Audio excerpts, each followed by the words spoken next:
이 땅과 내세에서 가장 큰 자입니다. 혹시 오늘 말씀 받는 여러분 가운데 자녀들 때문에 걱정하고 계시는 분 있습니까? 그렇다면 오늘 말씀 속에서 내가 걱정하지 않아도 되겠구나 라고 하는 이유를 찾으면 됩니다. 유대인들의 최고의 이 모습을 보면 세상의 모든 최고의 지성을 다 가졌습니다. 모든 것 다 가졌다라고 해도 과언이 아닙니다. 그런데 딱 복음 하나만 깨닫지 못하고 놓친 것입니다.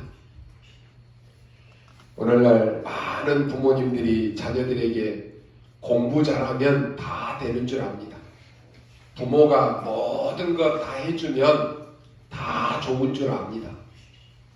그래서 세상적인 모든 것은 다 해주면서 복음 하나만 가르쳐 주지 않습니다.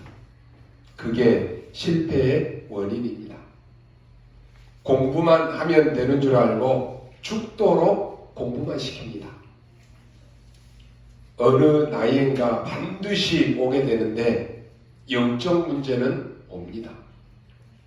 어릴 때 단 한 번도 복음 체험과 영적인 체험을 해본 적이 없습니다. 우리 랩런트들이 모르고 있어서 그렇지 여러분들이 오늘 이렇게 예배 와서 앉아서 예배 드린다, 기도한다, 예배 시간 중간중간 내가 힘을 얻으면서 힘을 얻는다, 굉장히 중요한 것입니다. 그래서 만약에 이런 것이 한 번도 나에게 없다 그러면 그 아이는 10년 동안 아니면 거의 20세가 되는 동안에 초긴장만 하고 살아가게 되는 것입니다. 쉽게 말하면 그러다 보니까 정신이 이상해져 버리는 것입니다. 자기 마음대로 안 되는 그런 상태가 오고 마는 것입니다. 그러니까 나중에 더 어려워지니까 거기에서 벗어나려고 몸부림치는데 해결이 안 됩니다. 계속 이런 상태가 되는 것입니다. 코로나로 처음에는 우리가 헤어지니 아쉬웠습니다. 몇 시까지만 모여라, 몇 명 이상 모이지 말아라, 그러니까 막 아쉬워했어요. 그런데 이제는 사람들이 하는 말이 혼자가 훨씬 편하다라고 얘기합니다. 나 혼자 있는 것이 너무 편해. 직장에서도 같이 일하는 것이 이제는 힘들어.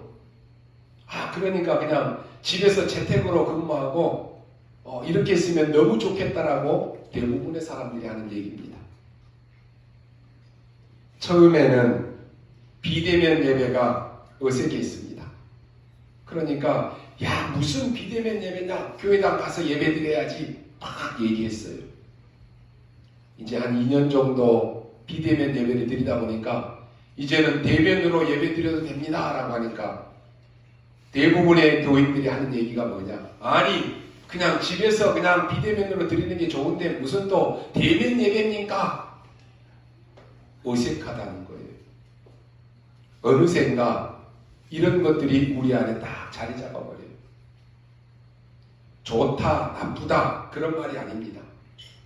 우리는 창세기 3장의 근원적인 문제들을 다 가지고 있다니까요. 그러니까 세상에서 좋다라고 하는 게 영적인 부분에 우리에게 손해를 주는 부분이 너무 많은데 그런 것들은 굉장히 쉽게 빨리 받아들입니다. 어떻게 해서든지 간에 예배를 놓치게 하는 것이 사단의 전략입니다. 지금 미국 교회, 세계 교회가 다 문을 닫고 있습니다. 주일학교 사라진 지 오래입니다. 한국 교회도 교인들이 점점점 줄고 있습니다. 왜 줄어드는지, 왜 그토록 오랫동안 신앙생활을 하는 교인들이 응답을 못 받고 있는지 생각해 보아야 됩니다. 성경의 중요한 이 기록이 무엇인가를 여러분이 아셔야 됩니다. 성경을 자세히 보면 복음하고 이스라엘이 망한 것을 쭉 기록한 것이 성경의 내용입니다. 강대국이 생길 때마다 이스라엘은 잡혀갔습니다. 그게 성경 이야기입니다. 성경을 자세히 보면 강대국들은 사단에게 잡혀서 계속해서 전쟁과 문제를 터뜨렸습니다. 지금도 똑같습니다. 그래서 여러분이 나라를 위해서 기도해야 됩니다. 국가와 위정자를 위해서도 기도해야 됩니다. 왜요? 이상한 정치인들 마음속에 마귀가 언제 기어들어가서 이런 일을 터뜨릴지 모르는 것이에요. 우리는 전쟁을 겪어보지 않는 세대이기 때문에 전쟁을 잘 모릅니다. 그래서 어떤 사람들은 이렇게 얘기합니다. 너무 힘들고 너무 어려우니까 아이고 그냥 전쟁이나 일어났으면 좋겠다 라고 얘기합니다. 전쟁이 나면은 비참하게 여러분의 후대들은 죽는 것입니다. 지금 여러분 러시아와 우크라이나 이 전쟁을 한번 보십시오. 아무 죄 없는 후대들이 부모를 잃어버리고 어려움을 당하고 그런 삶을 지금 살고 있는 거예요. 여러 가지가 이유가 있겠지만은 사단에게 잡힌 지도자가 그렇게 하는 것이 성경에 그렇게 기록되어 있고 실제로도 그렇습니다. 거기에 후진국들은 노예 생활하고 있습니다. 그 현장에 이스라엘은 하나님의 백성은 노예로 포로로 속국으로 되어서 계속 심부름하는 것입니다. 그게 성경의 이야기입니다. 왜 그렇습니까? 그 중에 복음 가진 자가 가서 거기에 그 사람들에게 복음을 전해야 되기 때문에 그렇습니다. 그러다 보니까 성경에 중요한 얘기가 따라 나올 수밖에 없습니다. 사람은 먹고 살기 위해서 안 하는 짓이 없습니다. 그게 자범죄입니다. 그보다 더 무서운 죄가 있습니다. 뭡니까? 하나님 떠난 원죄입니다. 이 원죄보다 더 무서운 죄가 있습니다. 아니 무슨 원죄보다 더 무서운 죄가 있습니까? 그렇습니다. 원죄를 모르고 속는 죄입니다. 그게 더 무서운 죄입니다. 그러니까 이걸 모르니까 회개한다라고 하면서 무엇을 회개해야 되는지조차도 모릅니다. 세계교회는 노예가 될 수밖에 없고 문을 닫을 수밖에 없습니다. 그래서 예수님께서 오늘 오셔서 계속 하시는 이야기가 똑같은 이야기입니다. 다른 이야기 한 게 아닙니다. 이런 사람이 복이 있다라고 말씀하시면서 지금 너희들이 말하는 그 복은 복이 아니다 라고 말씀했습니다. 그리고는 이런 사람이 복이 있다. 마태복음 6장에서 5장, 6장, 7장에서 쭉 말씀합니다. 그러면서 천국이 저희의 것입니다. 주기도문을 가르치시면서도 하나님의 나라와 의가 임하도록 기도하라라고 말씀합니다. 한 가지만 가르쳤다니까요. 지금 여러분이 무슨 말인가를 알아들으셔야 됩니다. 못 알아들으니까 지금 전 세계 교회가 다 죽고 있는 것입니다. 무슨 말인지 모르니까 신앙생활이 다 해이해지고 다 무너지는 것입니다. 지금 지구상에 어떤 일이 일어날지 모릅니다. 예수님이 말씀하셨습니다. 너희는 먼저 그의 나라와 그의 의를 구하라. 제자들을 내보내시면서 제일 처음 하신 말씀이 각각 동네로 다 들어가라. 가서 하나님의 나라 임했다라고 얘기해라. 예수님의 말씀입니다. 마태복음 13장에서는 천국이 뭔지 계속 비유를 들어서 말씀하십니다. 문제는 불신자가 아닌 교회 다니는 사람들이 이 말을 전혀 못 알아듣는다라고 하는 것이. 그러니까 오히려 이 말씀을 듣고 예수 믿는 사람들이 예수님을 비난했다니까요.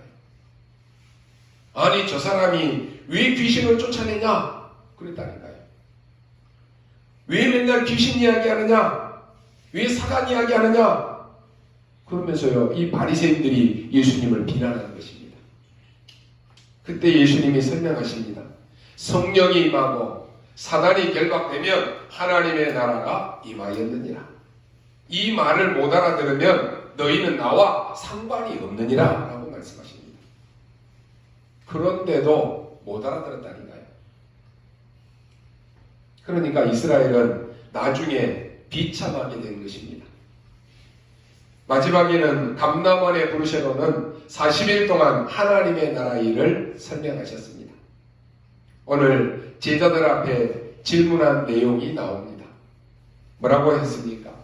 아마 여러분의 마음속에 여러분이 가지고 있는 그 질문과 똑같은 질문을 했습니다. 뭐라고 했습니까? 야, 우리가 천국 가면 누가 더 큰 잡니까? 이렇게 질문했습니다. 그 말은 우리 중에 지금 누가 소열이 더 높습니까? 이 말입니다. 그런데 이 말을 직접적으로 얘기하면 미안하니까 머리를 써가지고는 천국 가면 누가 더 소열이 높습니까? 라고 이렇게 물었습니다. 오늘 우리의 마음속에 가지고 있는 질문하고 똑같지 않습니까? 아, 우리 교회에서 누가 제일 소열이 높습니까? 아, 내가 열심히 봉사도 하고 내가 이렇게도 하고 있으니까 아, 내가 소열이 좀 높을까? 다 그런 착각하고 있다니까요. 자리 싸움하고 있다니까요. 예수님은 지금까지 그런 것을 가르치신 적이 없습니다. 이렇게 예수님을 따라다닌 제자들이 예수님이 가르치신 것하고는 전혀 상관이 없는 이런 질문을 한 것입니다. 오늘 예수님이 솔직하게 너무 지금 화가 나신 것입니다. 그래서 길게 책망을 하신 내용입니다. 어린아이가 높은 자니라 라고 말씀합니다. 제자들의 질문에 예수님이 화가 나고 충격 먹은 나머지 야, 너희들 말고 어린아이가 천국 가면 제일 높아 이런 얘기 하셨다니까요. 어린아이가 얼마나 높습니까? 예수님이 하신 말씀에 여기에는 굉장한 비유가 들어있습니다. 길게 말할 필요도 없는데 여기는 예수님이 굉장히 길게 지금 설명하신 것입니다. 여러분, 신앙생활 하는데 배경이 없습니까? 가진 것이 없습니까? 아니, 다른 사람들은 뭔가 좀 잘하는 특기가 있는 것 같은데 나는 아무런 그런 것도 없습니까? 그렇다면 오히려 그게 여러분에게 참 다행입니다. 왜 그렇습니까? 여러분이 하나님만을 바라볼 수 있는 계기가 되고 기회가 되기 때문에 그렇습니다. 오히려 뭔가 좀 다른 것이 잘 된다. 그런 사람들은 다 하나님 안 믿는다니까요. 하나님 안 믿어도 뭔가 잘 되고 사업도 잘 되고 공부도 잘 되고 뭐도 다 잘 된다. 하나님 안 믿는다니까요. 배경이 없고 좀 어려움이 오고 좀 문제가 왔다. 그게 여러분이 하나님을 바라볼 수 있는 기회고 계기입니다. 그러니까 축복이죠. 우리가 의지할 부분이 없기 때문에 다행인 것은 하나님만 바라볼 수 있기 때문에 그렇습니다. 그런데 그것이 작은 것처럼 보이고 어리석은 것처럼 보이지만은 그게 굉장한 하나님의 은혜입니다. 제가 신학교를 다닐 때 우리 많은 동기 목사님들이 그런 얘기예요. 야, 나는 뭐 큰 교회의 부목사다. 야, 우리 지금 담임 목사님은 우리 삼촌이다. 우리 아빠가 담임 목사님이다. 배경이 짱짱하잖아요. 그러니까 걱정 안 해요. 배경이 좋으니까. 자기는 졸업만 하면 그 교회, 큰 교회 부목사로, 담임 목사로 다 간다는 거예요. 근데요, 저는 배경이 없어요. 아무런 배경이 없어요. 그래서 그래, 나는 하나님이 나에게 개척하라고 하시는가 보다. 그래서 저는 신학교 들어가면서부터 개척할 것을 마음에 품고 기도했어요. 그러니까요, 신학교 다니면서 막 배경들 다 얘기하는데 저는 그게 하나도 귀에 안 들어와요. 왜요? 나는 하나님만 의지하고 하나님이 하시는 것을 보기를 원하기 때문에.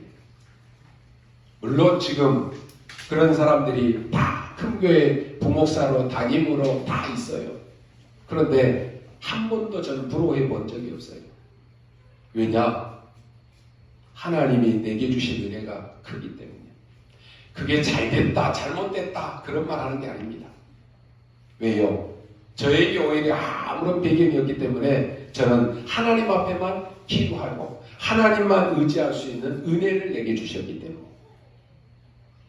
나중에 하나님 나라에 가면은 그 은혜가 어떤 것인지는 알겠지요. 오늘 여러분에게 아무런 배경이 없고 아무런 힘이 없으니까 하나님만 바라볼 수 있는 굉장히 중요한 은혜의 시간입니다.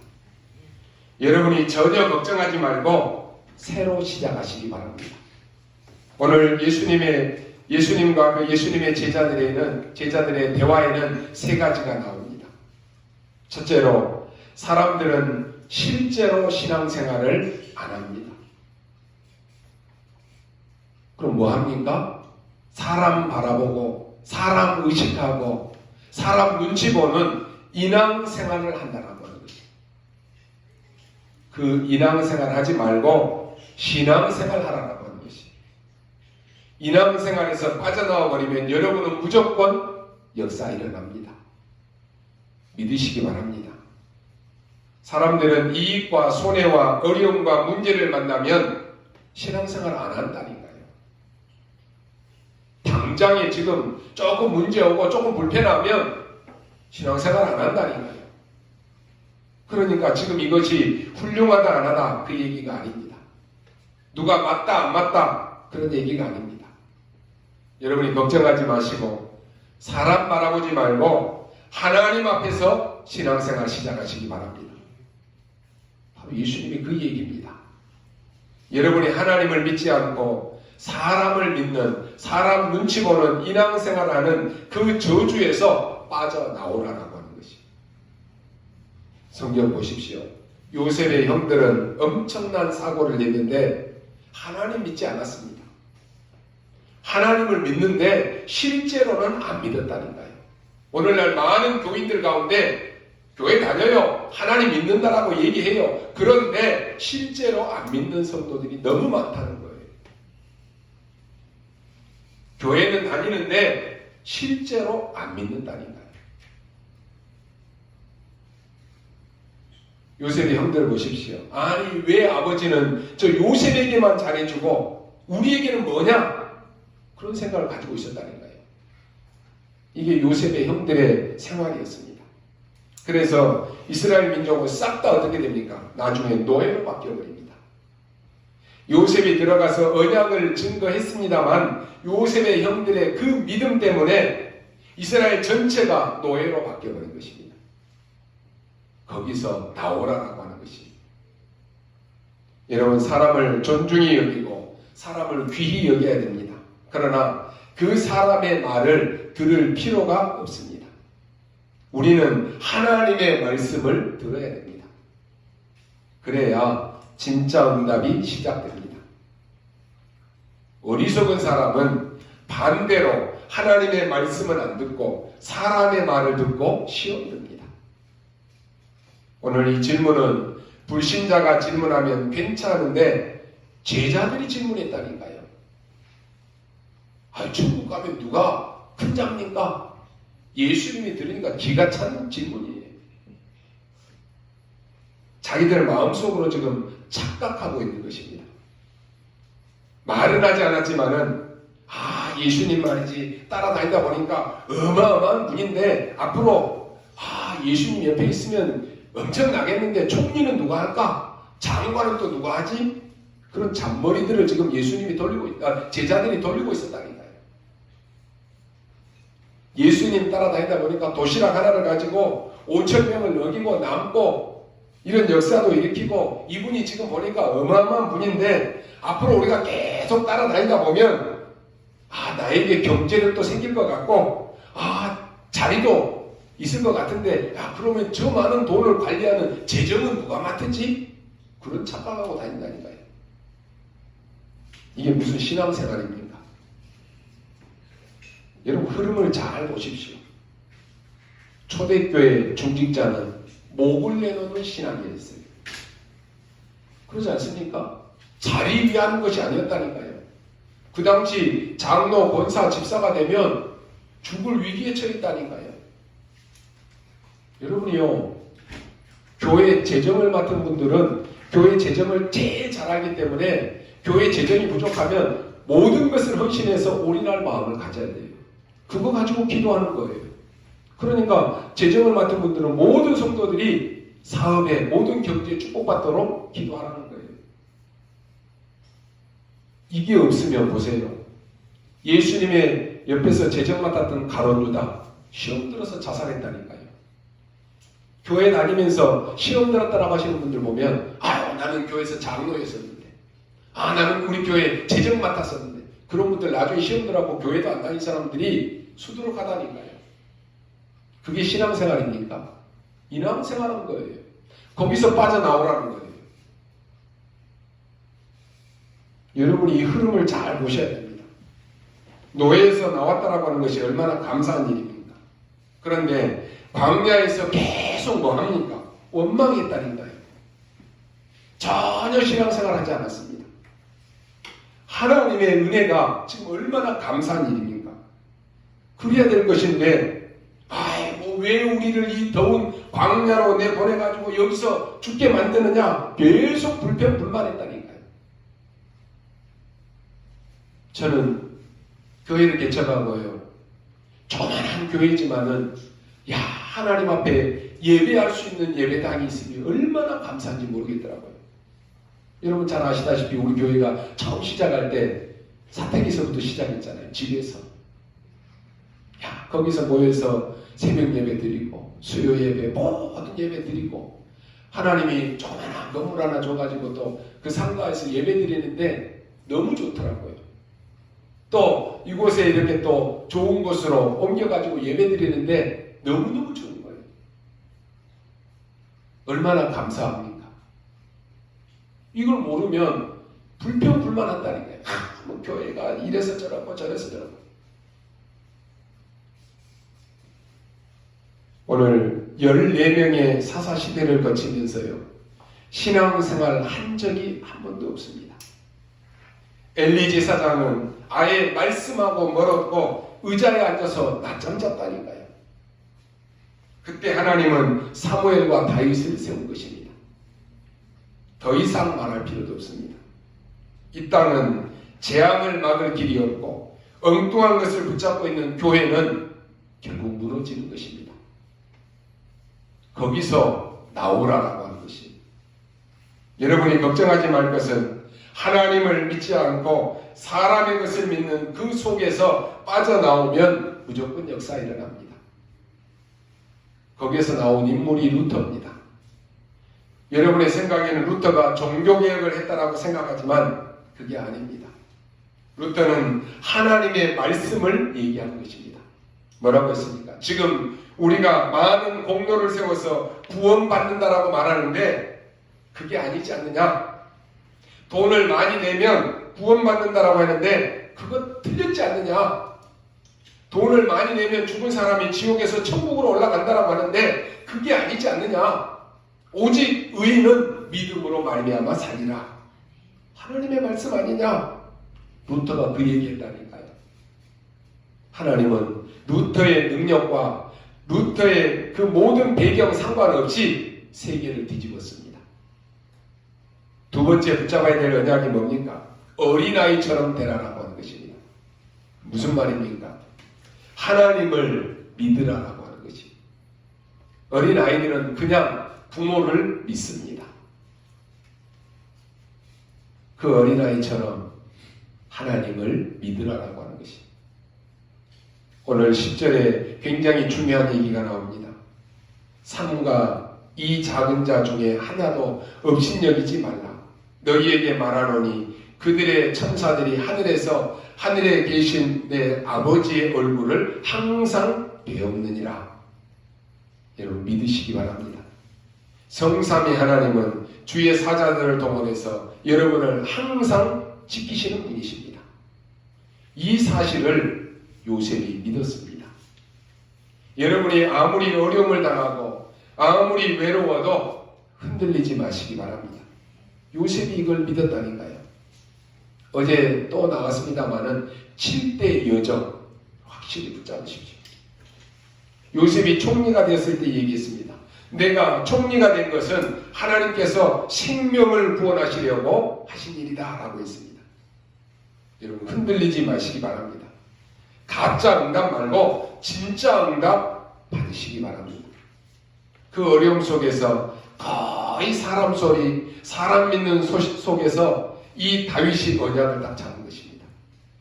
오늘 여러분도 이 언약을 잡으시기 바랍니다. 대부분 하나님 안 믿습니다. 교회 열심히 다니고요. 직분 가지고 있는 사람들 여러분 현장에서 말하는 거 들어보면 저 사람이 하나님 믿는 사람 맞아? 할 정도예요. 안 믿는다니까요. 그렇다면 여러분만이라도 정말로 하나님 믿으시기 바랍니다. 영적 세계는 반드시 일어납니다.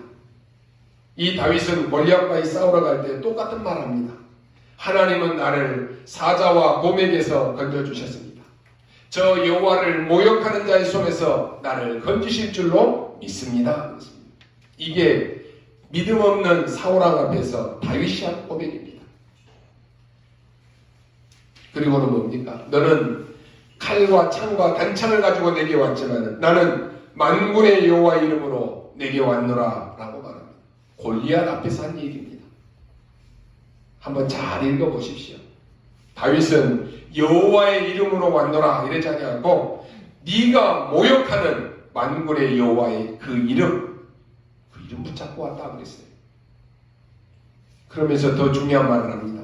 생명과 구원이 칼에 있지 않음을 증명하겠다 그랬습니다. 여러분 우리의 생명은 누구 손에 달려 있습니까? 많은 사람들이 착각해요. 생명은 내 것이지 뭐. 그럼 여러분이 자기 마음대로 다 할 수 있습니까? 아무것도 할 수 없다니까요. 생명은 하나님의 손에 있습니다. 오늘 이런 믿음을 회복하라고 하는 것입니다. 뭐가 겁이 나서 우리가 불신앙을 붙잡고 있다가 망할 것입니까? 뭐가 무서워서 두려움에 사로잡혀 있다가 망할 것입니까? 여러분 반드시 응답은 온다니까요. 속지 마시기 바랍니다. 인간적인 얘기에 속지 말고 하나님의 말씀을 딱 붙잡으십시오. 다윗은 하나님의 말씀을 딱 붙잡았습니다. 그러니까 그렇게 사울이 죽이려고 따라다녔는데 여호와는 나의 목자이시니 내게 부족함이 없다라고 고백합니다. 누가 이겼습니까? 완전 다윗이 이겼다니까요. 이걸 잡으시라고 하는 것이 여러분을 괴롭히는 사람이 있습니까? 여러분을 두려움에 떨게 하시는 자 있습니까? 여러분을 무서움에 주는 그런 자 있습니까? 왜 여러분이 속고 왜 여러분이 거기에 두려움에 잡히고 왜 무서워하느냐라고 하는 것이 전혀 그럴 필요가 없다라고 성경은 말씀합니다. 성경의 흐름을 지금 이야기하는 것입니다. 그 첫 번째 흐름이 뭐였습니까? 사단이 무슨 작업을 하고 있느냐라고 하는 것이 이걸 지금 성경이 이야기하는데 이걸 지금 다 놓치면 신앙생활을 할 수가 없습니다. 여러분을 이 두려움과 무서움에 떨게 만드는 존재가 누굽니까? 사단이 하는 짓이라니까요. 그래서 하나님을 믿지 않는 그런 사람들을 보면서 인왕생활 하지 말고 하나님 믿으라라고 하는 것이 우리가 불 가운데 들어가면 여호와께서 나를 건져주실 것이다. 그리 아니하실지라도 우리는 괜찮습니다. 다니엘은요 곧 죽게 될 것을 알면서도 하나님 앞에 똑같이 기도했다니까요. 여러분이 신앙생활 앞에 이런 믿음의 결단 한번 해보십시오. 반드시 승리합니다. 그 믿음의 결단 없이 어떻게 응답을 받을 수 있습니까? 오늘 우리는요 그 믿음을 붙잡아야 돼요. 에스더는 뭐라고 말합니까? 죽으면 죽으리다 그랬습니다. 어차피 한 번 죽는데 여러 번 죽는 거 아니지 않느냐? 한 번 죽는 것이다. 주기철 목사님입니다. 일사각오했다니까요. 여러분이 한 번 인생을 살면서 신앙생활, 우리 육신 안에 영혼이 있을 때 한 번 신앙생활 하다가 가는 거예요. 그러면 제대로 된 신앙생활 해야 될 거 아닙니까? 올바른 신앙생활 해야 될 거 아닙니까? 사람 말 듣고 사람 눈치 보고 내 이익 구하면서 신앙생활 하는 척, 그게 되겠습니까? 안 되는 거예요. 여러 번 죽는 것이 아닌데 한 번 가는 것인데 무슨 그런 거짓말하고 무슨 그런 두려움에 사로잡히고 그럴 시간이 어디 있어요? 오늘 이 고백했던 주기철 목사님 같은 분들이 한국교회를 살렸다니까요. 여러분이 언약 잡고 기도한다는 게 별것 아니라고 생각하는데 절대로 그렇지 않습니다. 속지 마시기 바랍니다. 흔들리지 말고 언약 딱 잡으십시오. 안희숙 여사는 암에 걸려 죽게 되었는데 살든지 죽든지 나는 상관없다 그랬습니다. 나는 불 가운데도 갈 수 있고 나는 물 속에서도 들어갈 수 있다. 왜냐? 거기에 여호와께서 나와 함께 하시기 때문이다 그랬습니다. 여러분 믿으십니까? 크로스비 여사는 이 어려서 소경이었는데 나는 이제 하나님 앞에 볼 수 있도록 해달라고 기도하지 않는다 그랬습니다. 왜냐? 하나님이 내 길을 인도하시기 때문이다 그랬습니다. 아니 육신의 눈 멀쩡히 뜨고도 망하는 길로 가는데 육신의 눈은 좀 가려졌어도 하나님이 내 길을 인도하시는데 두려움 없는 거예요. 여러분 이런 사람은 못 말리는 것입니다. 여러분에게 자꾸 신앙생활하면서 갈등 오지요. 문제 오지요. 왜 그렇습니까? 정말로 믿음의 결단 한번 해보십시오. 흑암은 꺾입니다. 아유 조금 하려고 하니까 속이니까 또 두려움이 오고 무서움이 오고 이래서는 안 되겠다. 거기에 속아서 또 넘어지니까 사단이 잘하는 거예요. 야 얘는 뭐 결단한다라고 했는데 조금 하는 척 하더니 또 무너지네. 사단이 안다니까요. 오늘 다니엘과 같이 에스더와 같이 이런 초대교회 성도들과 같이 믿음의 결단 한번 해보라니까요. 인왕생활 하지 말고 신앙생활 해라니까요. 여러분이요 실컷 따라다니다가 하나님 나라에 대해서 설명해 놓으니까 질문한다라고 하는 것이 그 꼬라지 한번 보십시오. 우리가 이런 신앙생활 하면 되겠습니까? 세 번째 발견해야 될 것이 있습니다. 예수님이 하신 이야기입니다. 어린아이 하나도 업신여기지 말라. 소자를 업신여기지 말라 그랬습니다. 우리가 진짜 하나님을 믿는다면 어린아이 소자를 업신여기지 말라라고 하는 것이. 내가 사람을 믿고 내가 출세를 믿고 내가 돈을 믿는다라고 하면 왜 소자를 존경합니까? 그렇게 할 수 없는 거예요. 그러나 내가 하나님의 능력을 정말로 안다면 그 사람을 업신여기지 않습니다. 복음을 정말로 살아간다면 복음 전하는 교회와 복음 전하는 주의 종을 대하는 것이 달라지는 거예요. 그래서 오늘 본문에서 예수님이 이런 비유를 들었습니다. 양을 100마리 치는 목자가 양 한 마리가 없어지면 가만히 있겠느냐? 99마리를 두고 길을 잃은 한 마리를 찾아서 갈 것이 아니냐라고 말씀합니다. 이게 목자의 심정입니다. 그걸 지금 말씀하는 거예요. 그러면 그 목자가 양 한 마리 잃어버린 것을 찾았다. 얼마나 기쁘겠느냐. 99마리가 기다리는 것보다 더 기쁘지 않겠느냐라고 말씀합니다. 예수님이 하신 말씀입니다. 우리가 어디에서 빠져나와야 됩니까? 왜 어린아이가 되라라고 합니까? 우리가 무엇을 붙잡아야 됩니까? 무엇을 회복해야 될 것입니까? 지금 그 얘기를 하는 것이잖아요. 이 말을 알아들은 제자 120명이 나왔는데 세계를 정복했습니다. 이 120명이 마가다락방에 모였던 것입니다. 여기 확실한 증거가 있습니다. 언약 잡으셔야 돼요. 여러분은 지금 굉장히 중요한 시간표에 현장에 만난 다 가족들입니다. 그러잖아요. 그래서 여러분이 진짜 응답을 체험해야 됩니다. 나중에 우리가 하나님 나라에 가서는 그걸 바꿀 수 없으니까 지금 언약 잡고 지금 체험해야 돼요. 결론으로 말씀드립니다. 전략 중에 전략, 사단의 전략이 뭐겠습니까? 구원받은 사람을 이 구원받은 사람에게 있어서 구원을 빼앗아가는 것입니다. 이게 사단의 전략 중에 전략이에요. 그래서 사단의 전략은 속이는 것입니다. 아담과 하와에게 선악과를 따먹으면 네 눈이 밝아져서 하나님처럼 된다라고 속이는 것입니다. 선악과를 먹으면 반드시 죽는다라고 하는 것이 하나님의 말씀인데 사단은 뭐라고 합니까? 아담과 하와를 속였다니까요. 그래서 결국 하나님의 말씀을 의심하게 만들고 결국은 하나님을 떠나게 했습니다. 개인, 가정 다 무너뜨립니다. 지금도 사단이 하는 짓은 똑같습니다. 야, 네가 최고야. 네가 주인이야. 네 마음대로 믿어야지 뭐. 네가 하고 싶은 거 다 해야지. 네 감정대로 하면 돼. 그게 사는 거야. 그게 네가 가장 행복한 거야. 네가 세상에 살아야 되니까 세상 방법이 너에게 가장 중요하지. 세상에서 누가 뭐라고 해도 성공해야 돼. 이렇게 가르치잖아요. 이렇게 속이잖아요. 사단이 속이는 방법입니다. 지금도 사단은 사람들 눈에 그럴듯하게 우상을 만들게 합니다. 그리고는 우상 앞에 절하면 네가 원하는 거 다 들어줄 수 있다라고 말합니다. 그런데 사람들이 우상 만들고 그 우상 앞에 절합니다.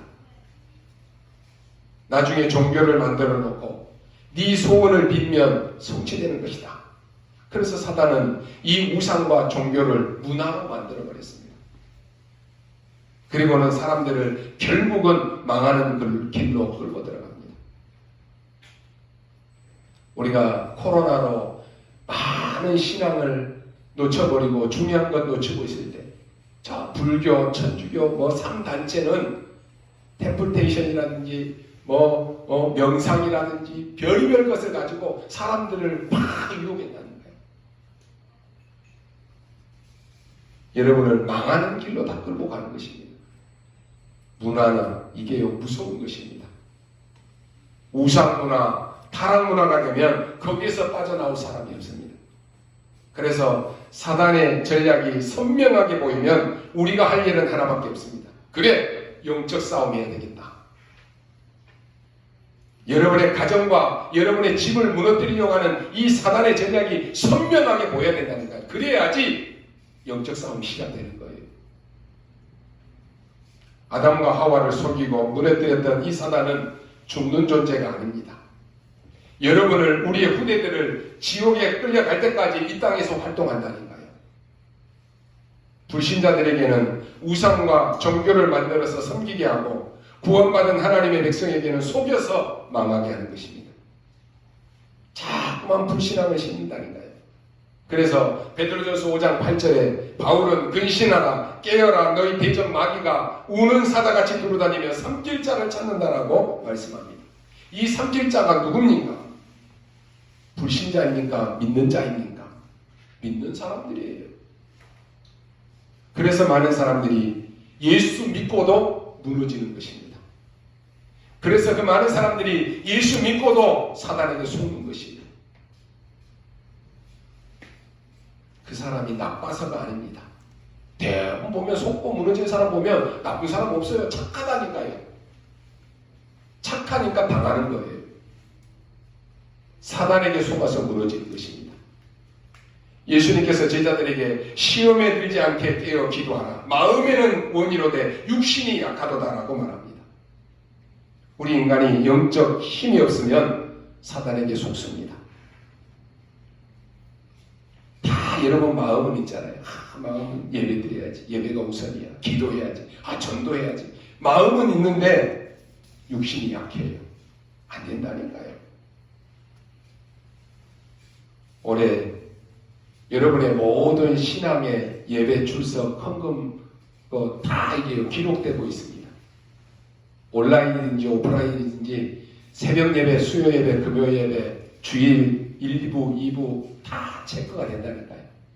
저는 체크하면서 그런 생각을 해봤어요.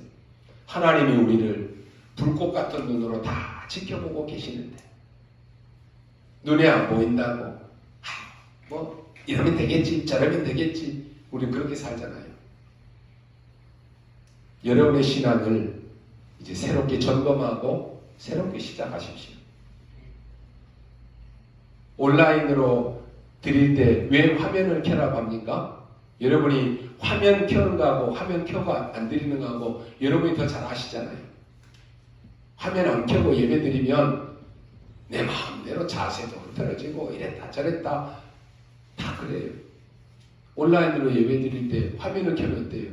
그래도 화면 켜고 보이니까 예배에 집중하게 되는 거예요. 여러분이요 정말로 근신하고 깨어야 됩니다. 시험에 들지 않도록 깨어 기도해야 됩니다. 왜요? 영적 힘 없으면 사단에게 속는다니까요. 그래서 깨어 기도하라고 하는 것입니다. 구원은 받았지만 영적 힘이 없으면 사단에게 속고 사단에게 끌려다니고 사단의 심부름하고 계속 당하는 것이에요.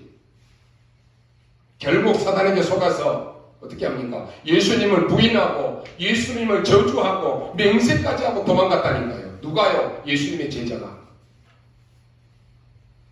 장로라고 목사라고 권사라고 집사라고 안 당하겠습니까? 영적 힘 없으면 당하고 아유 교회 다녀도 소용이 없더라. 복음 들어도 소용이 없더라. 그런 소리 하고 다닌다니까요. 그렇다면 지금 이 시대에 사단이 구원받는 자를 구원받았다라고 해서 여러분을 포기합니까? 절대로 아닙니다. 예수님의 제자들을 속여서 잠시지만은 무너지게 했다니까요. 그래서 구원받은 자들에게 하나님은 사단과 싸워서 이길 수 있는 권세를 주신 것입니다. 누가복음 10장 19절에 내가 너희에게 뱀과 전갈을 밟으며 원수의 모든 능력을 제할 권세를 주셨으니 너희를 해칠 자가 결코 없으리라 그랬습니다. 그리고는 마귀를 대적하라라고 말씀합니다. 그러면 피하리라. 우리에게 반드시 영적 싸움의 승리자로 쓰임받도록 하나님이 우리에게 권세를 주셨습니다. 이 권세를 사용하시기 바랍니다. 많은 사람이 예수 믿고도 속습니다. 예수 믿고도 사단에게 당합니다. 구원은 바뀌지 않지만 속으면 계속 어려움이 옵니다. 그러면 여러분의 인생이 많은 것들을 낭비하게 됩니다. 왜 우리가 그런 인생을 살아야 됩니까? 애굽의 바로 왕이 이스라엘 사람들을 다 죽이는 전략을 세웠습니다. 산파들을 보내가지고 히브리 남자아이가 태어나면 다 죽이라고 했습니다. 그런데 이 산파들이 양심이 있어서 죽이지 않은 것입니다. 바로 왕이 본색을 드러내서 남자아이들이 다 태어나면 전부 나일강가에 빠뜨려 죽여라. 이게 사단이 하는 짓입니다. 우리는 후대들을 나보다 더 나은 후대로 세우는 것이 하나님이 원하시는 것입니다. 그런데 우리 후대를 영적으로 육적으로 다 죽이는 것이 사단의 소원입니다. 우리 후대들을 우리보다 더 크고 더 나은 후대로 세우는 것이 하나님의 소원이라니까요. 요엘서 1장 3절에 보니까 너희는 이 일을 너희 자녀에게 말하고 너희 자녀는 자기 자녀에게 말하고 그 자녀는 후세에게 말할 것이니라 그랬습니다. 뭘 말합니까? 후대에게 계속해서 이 복음을 말하라고 하는 것입니다. 복음 대신 그리스도를 후대에게 계속 말하라고 하는 것이 언약의 주인공이신 그리스도, 이 복음의 언약의 주인공이신 그리스도를 전하지 않으면 우리의 후대들은 사단에게 당합니다. 저주와 재앙에서 벗어날 수가 없고 결국은 지옥 갈 수밖에 없습니다. 어느 정도 저주가 임하느냐? 요엘서 1장 4절에 보니까 팥중이가 남긴 것을 메뚜기가 먹고 메뚜기가 남긴 것을 느치가 먹고 느치가 남긴 것을 황충이 먹었도다 그랬습니다. 아무것도 없이 다 없어져 버리는 거예요. 하나님께 드리는 예배도 끊어졌고 제사장들은 슬퍼합니다. 그래서 요엘서 1장 14절에 너희는 금식일을 정하고 성회를 소집하여 장로들과 이 땅의 모든 주민들을 너희 하나님 여호와의 성전으로 모으고 여호와께 부르짖을지어다 그랬습니다. 우리 후대가 망할 수밖에 없는데 그 후대를 살리기 위해서 금식일을 정하고 성전으로 모여서 하나님 앞에 부르짖으라라고 말씀했다니까요. 후대를 마음에 담고 후대를 키우는 사람들이 먼저 영적 힘을 얻으라라고 하는 것입니다. 그래서 피제사 새 절기를 회복하고 누리라라고 하는 것입니다. 이것을 후대에게 각인시키라라고 하는 것입니다. 우리의 후대들을 어떻게 세우는 것이 하나님의 소원입니까? 요셉처럼 엄마가 없다고 형들이 왕따 시킨다라고 그 가정의 문제와 상처에 매여가지고 흔들리는 그러한 연약한 아이가 아니라 엄마가 없어도 형들이 괴롭혀도 언약 붙잡고 기도 속에서 인도받는 후대로 키우라라고 하는 것입니다. 그게 하나님의 소원입니다. 이런 영적으로 인도받는 후대를 세우는 것이 하나님의 소원입니다. 그래서 가정을 살리고 나라도 애국도 살리는 후대입니다. 교회에는 이런저런 일들이 많습니다. 제사장들이 실수할 수도 있고 언약궤도 빼앗기고 많은 사람들이 상처받고 시험 들고 불평도 합니다. 그런데 그 가운데 사무엘은 언약궤 곁에서 그 교회를 회복시킵니다. 하나님이 원하시는 후대는 사무엘처럼 교회를 세우는 후대입니다. 사무엘처럼 이상한 이 기성세대, 이 사울왕처럼 이상한 기성세대 너무 많습니다.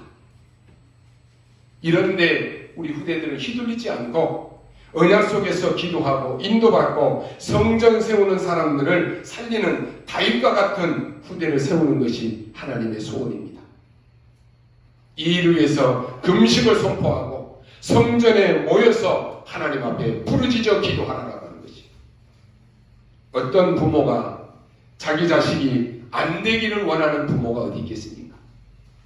정상적인 부모라면은 내가 힘들고 내가 고생이 되고 내가 어렵더라도 내 후대들은 나보다 더 나은 후대가 되기를 소원하지 않겠습니까? 전도자는 나를 통해서 복음받는 우리의 후대가 우리보다 더 귀하게 하나님 앞에 쓰임받는 그런 그리스도의 제자로 쓰임받는 것이 하나님이 가장 기뻐하시는 일입니다. 이번에 우리 시찬에서 어떤 교회에서 임직식이 있었는데 그 임직식에 안수 집사님들이 다 렘넌트 안수 집사들이라고 해요. 그 교회에서 자라서 이제 직장에 들어가고 아직 결혼도 안 했는데 안수 집사로 다 임명을 받더라고요. 참 우리 렘넌트들이 너무 귀합니다. 오늘 우리 교회 안에 있는 우리 모든 우리 렘넌트 후대들도요. 정말로 언약 딱 붙잡고 그리스도의 제자로 여러분이 서야 됩니다. 사람을 바라보는 사단의 전략에서 빠져나오시기 바랍니다. 어떤 경우도 여러분이 낙심하지 말고 보호자의 역사를 누리는 그 하나님을 바라보시기 바랍니다. 그리고 어린아이들 후대 우리가 살려야 됩니다. 그래서 어린아이 비유를 든 것입니다. 전 세계는 우리 후대들에게 큰 어려움이 오지 않도록 기도해야 됩니다. 오늘 여러분은 큰 응답의 문이 열리는 인생이 뒤바뀌는 전환점이 되는 날이 되기를 바랍니다. 될 수 있습니까? 될 수 있습니다. 어떻게 말입니까? 여러분이 기도만 가지고도 됩니다. 돈 잘 벌어서 잘 먹고 잘 살다가 죽는 사람은 많습니다. 실력 있는 훌륭한 사람들 많습니다. 훌륭한 과학자, 교수, 학자 많습니다. 그러나 정말로 영적 세계를 알고 하나님의 비밀을 가지고 사람 살리는 사람은 적습니다.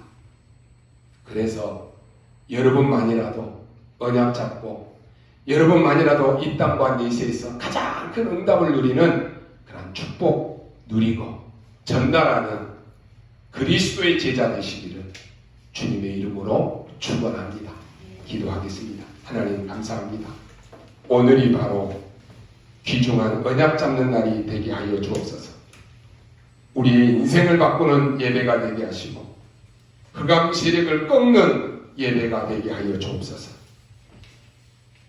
우리 모든 성도님들이 인왕생활이 아닌 하나님 앞에 사는 신앙생활이 회복되게 하여 주옵소서.